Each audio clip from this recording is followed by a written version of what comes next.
नमस्कार साथीहरू। हिन्दीमा एउटा कहावत छ, इलाका तेरा धमाका मेरा। झपा पुगेर बालेन शाहले मचाएको धमाका केपी ओलीको राजनैतिक जीवनको लागि सबभन्दा ठुलो र खतरनाक विस्फोटक थियो।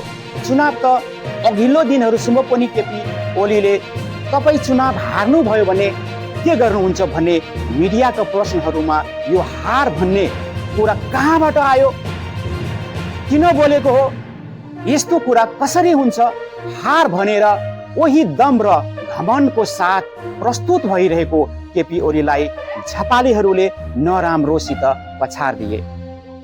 केपी ओली मात्र होइन, उनका अगाडि पछाडि हिँड्ने शीर्ष दलका नेताहरू, पुराना दलका शीर्ष नेताहरू पछाडिएका छन्।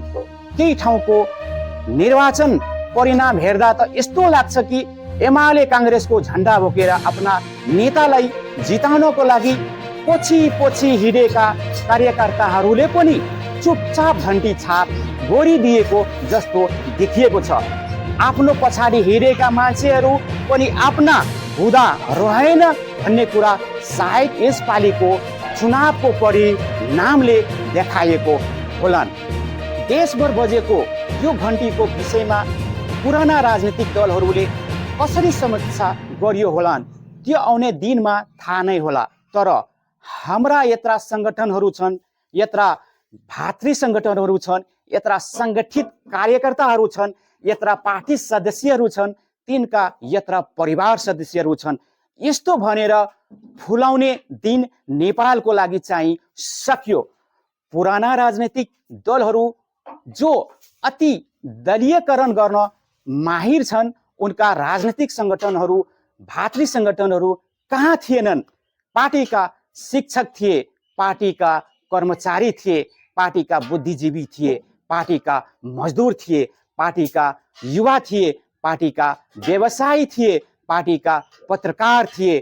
तर सबका सब, शिक्षकदेखि विद्यार्थीदेखि व्यवसायीदेखि बुद्धिजीवीदेखि पत्रकारसम्म सबका सब लगाउँदाखेरि पनि आफ्नो नेतालाई जिताउन सकेनन् र हालत खराब भएर यस्तो दिन आयो।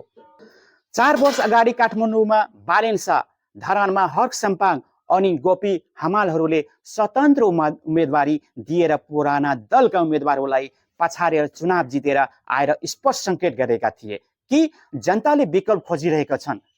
त्यो एउटा सङ्केत मात्र थिएन। जनता सधैँ तिमीहरू नै भनेर बस्नेवाला छैनन्। सुधरियो भने एउटा खतराको घन्टी सन्धि थियो। त्यसलाई आत्मसात गर्नु र आफूलाई सुधार्नुको साटो बरु दलहरूले तिनै जितेर आएका स्वतन्त्र उम्मेदवारहरूसँग जोडी खोज्न जाने, होच्याउने, तुच्छ बोल्ने काम गरिरहे। कार्यकर्ताहरूले बल र ताली बजाइरहे।